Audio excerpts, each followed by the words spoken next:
The Patriots, on the other hand, they went with Mike Vrabel, and the Patriots are only the number 2 seed in the AFC right now. Drake Maye is playing like a top 10 quarterback. Yeah. I said last year, and I'm going to get a lot of pushback for this, that he looked like the closest thing to Josh Allen that is in the NFL. Ooh. And the height, the way he plays, he's not afraid to kind of like, he's got a big arm, like he throws the ball downfield. And is it possible that the Patriots were sitting there going, we need our own version of Josh Allen. We're in the division with him. We need somebody like that. And now the Patriots are, being considered like one of the hottest teams in the AFC. Mike Vrabel just got here. They seemingly are getting better every single week. What do you make of the Patriots' success, Drake Maye? It's exactly what you said, man. It's Mike Vrabel coming into that facility and being like, I have played under Bill Belichick and the Patriot way culture.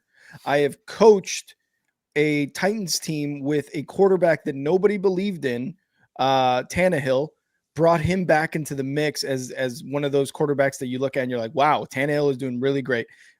Vrabel comes in with a mindset of, I know how to build a team because not only have I coached it, but I've played in a team that was successful. And second year of Drake Maye, you get rid of Gerard Mayo, which, I think everybody thought that was the right move. And whether or not it was the right move, you had Mike Vrabel there to bring him into the Patriots. And I think Robert Kraft was like, you know what? I have to make this move. And credit to Robert Kraft, because we say it on this show all the time. Once you have identified that what the decision you made is not working or it is not the right fit, you cut loose, and you cut loose right away. And that's exactly what Robert Kraft did with Gerard Mayo. Now, yeah, it sucks for Gerard Mayo, but look at where the Patriots are now. I'm positive there are no Patriots fans complaining about Mike Vrabel coming in as head coach. What's his name? McDaniels coming in as offensive coordinator.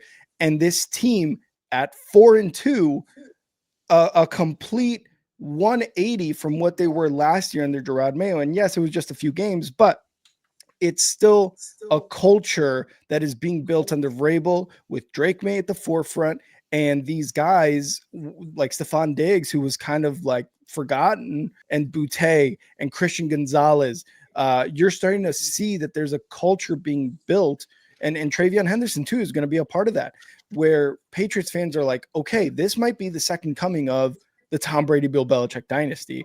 And Bills fans and Dolphins fans and Jets fans hate to hear that. So, they're leading the AFC East right now, which is not something that I would have expected during the offseason. I had them finishing last or third in the division during our division predictions. And look at where they're at now. They're sitting atop the AFC East with a 4-2 record, beating an AFC East rival for the first time in a long time. The Bills, we saw, in week 5.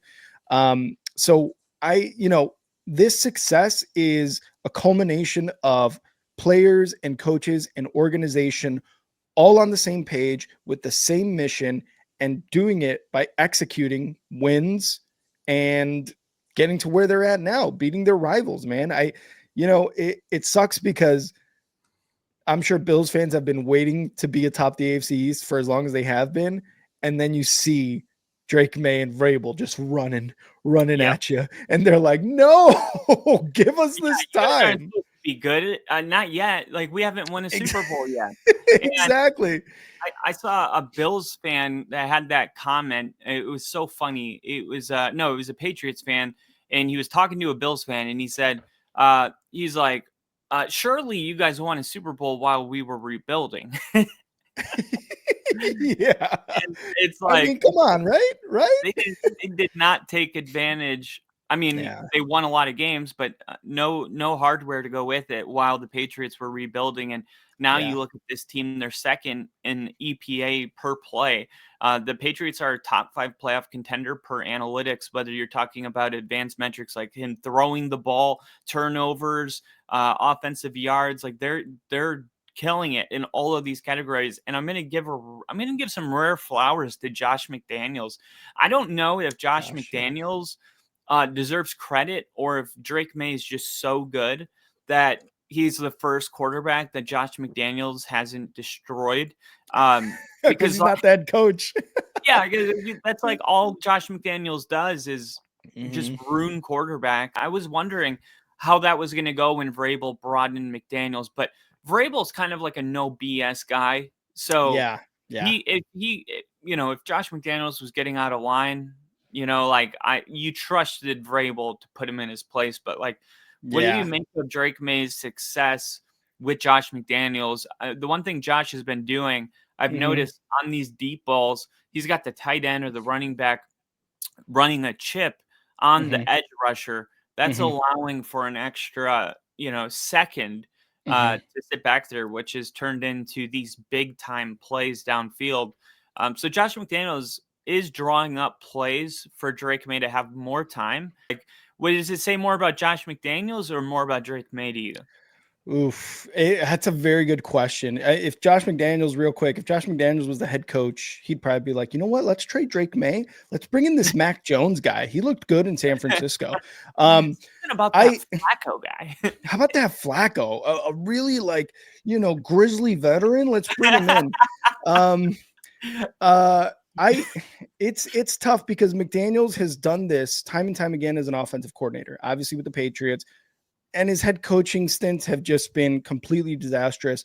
And like you said, it's a good thing that he's just an offensive coordinator. Some guys are just really good at that one thing, and Vrabel, for the most part, is very good at being a head coach. So, like you said, if Josh McDaniels ever got out of line, Vrabel's like, dude, I got you this job. I can get you out of it, right? So, he's definitely the culture setter, and he's definitely the one where the buck stops here, right, with Vrabel, because Josh McDaniels, we have seen, is not a good head coach. But I think this is a great partnership between Josh McDaniels and Drake May. You had mentioned the comparisons of Drake May with Josh Allen, and Bills fans hate to hear it because they're like, no, Josh Allen is one of a kind. But Josh McDaniels is also drawing up an offense which is like just a really good one for Drake May right now. And I'm sure as Drake May goes along, plays more games, has more years in the NFL, you're going to be able to do some more things with that. But right now, Josh McDaniels and the entire scheme and the strategy that they're creating for Drake May is working really well. And they don't really have playmakers, right? Like Kayshon Boutte and Stephon Diggs. Stephon Diggs 3 years ago, you're talking, oh my God, this is a major pickup for Drake May. Kayshon Boutte, I don't know, like not necessarily wide receiver one material yet, but you see that connection starting to grow. And then you bring in Travion Henderson, and then that offense is like looking a lot better. Obviously, you invest in the line. So again, the strategy which Josh McDaniels is calling plays as offensive coordinators is a huge compliment to Drake May's abilities, and you've seen it. He is doing really well, and just stats wise, 1,522 yards, 10 touchdowns, 2 interceptions. Interception rate of 1.1%. Like that is beautiful. And this might actually get Josh McDaniels another head coaching job. Just kidding. I doubt it. But he is doing a really good job. I think you've got to credit both of these guys. One with the strategy on Josh McDaniels' side, and two on the execution by Drake May. It's just a really good pairing here.